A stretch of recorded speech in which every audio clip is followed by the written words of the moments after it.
Hello students, नमस्कार।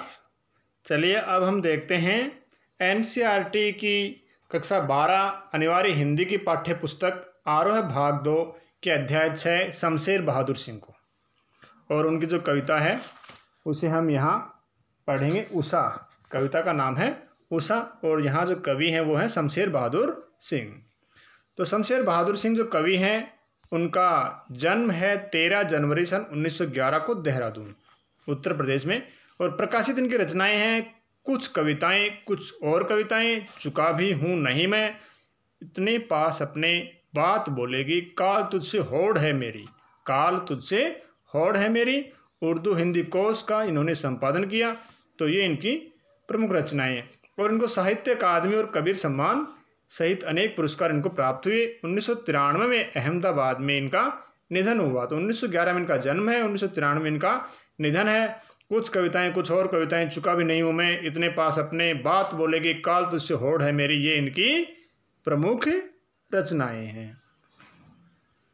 खुद को हिंदी और उर्दू का दोआब मानने वाले शमशेर की कविता एक संधि स्थल पर खड़ी है। तो यहाँ एक प्रश्न बनता है कि खुद को उर्दू और हिंदी का दोआब कौन मानते हैं? तो कौन मानते हैं? कवि शमशेर बहादुर सिंह मानते हैं अपने आप को उर्दू और हिंदी का, क्योंकि इन्होंने उर्दू और हिंदी का एक तरह से मिक्स लिया है, संधि स्थल है। इनकी जो कविताएं हैं उनमें हिंदी और उर्दू दोनों का सामंजस्य दिखाई देता है। यह संधि एक और साहित्य, चित्रकला और संगीत की है, तो दूसरी ओर मूर्तता और अमूर्तता की, द इंद्रिय और इंद्रियतर की। कवि उनकी जो बिंब धर्मिता है, कवि कैसे रहे हैं? विचारों के स्तर पर प्रगतिशील और शिल्प के स्तर पर प्रयोग धर्मी कवि। इन्होंने नए नए प्रयोग किए हैं, नए नए प्रतीक और जो नए नए बिंब हैं उनको लिया है। शमशेर की पहचान एक बिंब धर्मी कवि के रूप में रही है, और उनकी यह बिंब धर्मिता शब्दों से रंग, रेखा, स्वर और कूंची के अद्भुत कसीदाकारी का मादा रखती है। तो बिंब क्या होते हैं? बिंब, देखिए, बिंब होते हैं कि शब्दों के माध्यम से हमारे सामने ऐसा चित्र प्रस्तुत कर देना, ठीक है, जो हमें महसूस हो या उसमें को हम महसूस करने लगे एक तरह से। जैसे मान लो ऐसा चित्र प्रस्तुत किया जाए कि वो हमें, जैसे किसी गाय का इस तरह शब्दों के अंदर बताया जाए तो वो हमारे आंखों के सामने आ जाए कि हाँ वो गाय ऐसी होगी, या किसी ऐसी जो खाने वाली चीज़ है उसका वर्णन किया जाए कि हमारे मुंह में लार आ जाए और हम कल्पना कर लें कि हाँ वो इस तरह की मिठाई होगी, ऐसी कुछ होगी। तो वो कहलाते हैं बिंब। ये शब्दों के माध्यम से चित्र प्रस्तुत कर देना। तो इस तरह के जो बिंब धर्मी कवि हैं वो हमारे शमशेर बहादुर सिंह रहे हैं। और यहाँ हम देखते हैं प्रयोगवादी 1943 से प्रारंभ प्रयोग, तो कविता शिल्प संबंधी बहुत से प्रयोग लेकर आई। नए बिंब, नए प्रतीक, नए उपमान कविता के उपकरण बने हैं। यहाँ तक कि पुराने उपमानों में भी नए अर्थ की चमक भरने का प्रयास प्रयोक्ता कवियों ने किया। और इस जो कविता है उषा, तो यहाँ कह रहा है प्रस्तुत कविता उषा सूर्योदय के ठीक पहले के पल पल परिवर्तित प्रकृति का शब्द चित्र है। अब हम उषा कविता है उसके बारे में जानते हैं।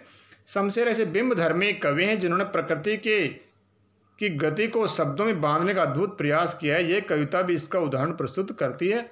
और कवि भोर के आसमान का मूक दृष्टा नहीं है, वह भोर को कि आसमानी गति को धरती के जीवन भरे हलचल से जोड़ने वाला सृष्टा भी है। तो यहाँ जो कवि है वो जो उषा काल है, सूर्योदय का जो समय है, उसे किन किन बिंबों में रखता है, कौन कौन सी उसको उपमाएं देता है और किस तरह से उसका वर्णन करता है, यह हम देखेंगे कवि की जो कविता है उषा के अंदर।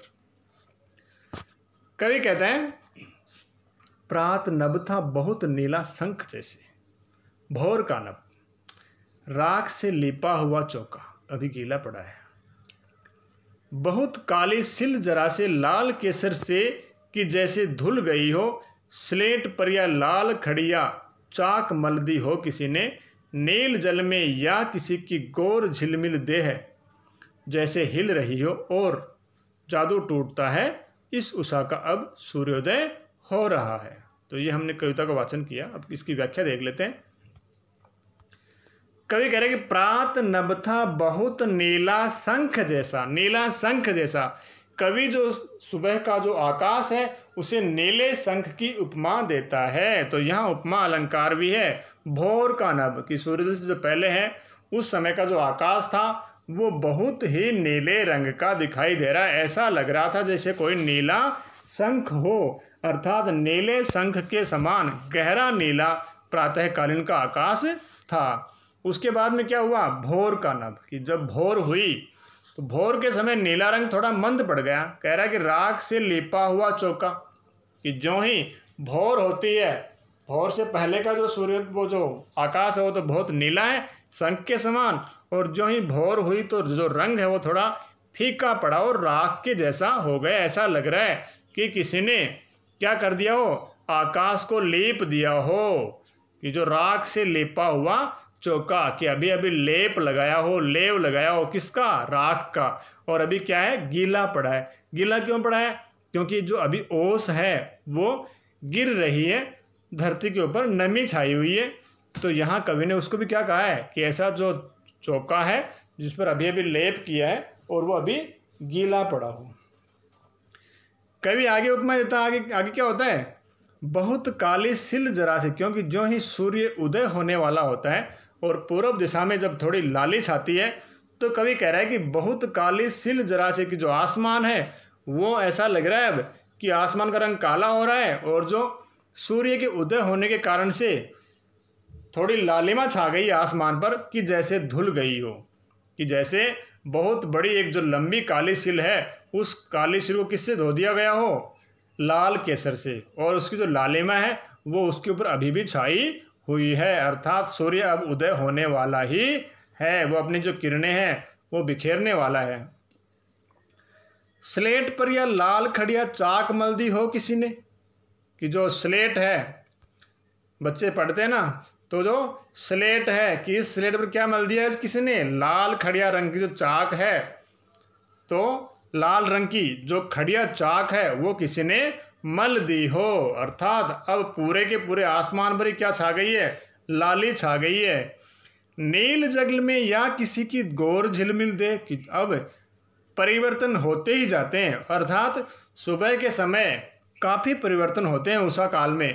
कह रहा है कि नील जल में अब जो सूर्य है उसका रंग क्या होने लग गया है, जो तेजी आ गई है, श्वेत रंग होने लग गया है। तो ऐसा लगता है कि जो आसमान है वो तो क्या है, नीले रंग का है ही, और उस पर ऐसा लग रहा है कि भाई नीला जल हो। यहाँ कवि काफ़ी उपमाएं देता है, नील जल में या किसी की गोर झिलमिल देह जैसे हिल रही हो, कि ऐसा लग रहा है मानो। तो यहाँ जो अलंकार है वो कौन सा है, उत्प्रेक्षा अलंकार भी है, और बिंब हमारे सामने जो कवि है वो प्रस्तुत कर ही रहा है। तो कवि कह रहे हैं कि भाई नील जल में, कि नीले रंग का जो जल है उसमें किसी की गोरी की कोई जो स्त्री है उसकी गोर झिलमिल दे, झिलमिला रही है, गोरे रंग का जो शरीर है, तन है, वो झिलमिला रही है और जैसे हिल रही है। पानी जब हिलता है तो लहरों के कारण से तो वो भी हिल रही है, अर्थात पल पल परिवर्तित हो रही है। और जादू टूटता है इस उषा का, अब सूर्योदय हो रहा है। कि अब क्या हो रहा है, सूर्योदय हो रहा है, कि अब जो उषा है उसका जादू टूटने लग गया है। कि कुछ समय बाद जब सूरज उदित होता है तब उषा के पल पल बदलते रंगों का सौंदर्य एकदम छूमंतर हो जाता है, अर्थात सूर्योदय हो जाता है और प्रकृति के जो रंग हैं वो क्या हो जाते हैं, अब समाप्त हो जाते हैं। तो जो जादू था उषा का वो सूर्योदय होने के साथ में क्या हो गया, समाप्त। और ये हमारा जो छोटा सा पाठ है, छोटी सी कविता है, उसकी व्याख्या भी अब समाप्त हुई। धन्यवाद। हम इसके प्रश्नोत्तर तो देख लेते हैं। भाई कविता के को किन उपमानों को देखकर ये कहा जा सकता है कवि उषा कविता गाँव की सुबह की का गतिशील शब्द चित्र है। तो यहाँ कवि कई उपमाएं इस तरह की देता है, जैसे काली सिल, ठीक है, लाल केसर और राख से लिपा हुआ चौका, नीला शंख, स्लेट पर लाल खड़िया चाक। तो इस तरह की जो उपमाएं कवि देता है तो वो गांव के जो परिदृश्य हैं वहाँ हमें अधिक दिखाई देती हैं। भोर का नभ राख से लिपा हुआ चौका अभी गीला पड़ा है, नई कविता में कोष्टक, विराम चिन्ह और पंक्तियों के बीच का स्थान भी कविता को अर्थ देता है। उपयुक्त पंक्तियों में कोष्टक से कविता में क्या विशेष अर्थ पैदा हुआ है कि कवि ने क्या बता दिया है कि ओस भी गिरी हुई है। ठीक है, एकदम सुबह सूर्योदय का जो समय है ना, कि राख से लेपा हुआ चौका, लेकिन साथ साथ में बता दिया है कि और भी गुण अपने साथ में लेके आए हैं। इस कोष्टक वाली पंक्ति से हम इस चीज़ को देख सकते हैं, समझ सकते हैं। धन्यवाद। आज का जो अपना अध्याय है वो समाप्त हुआ।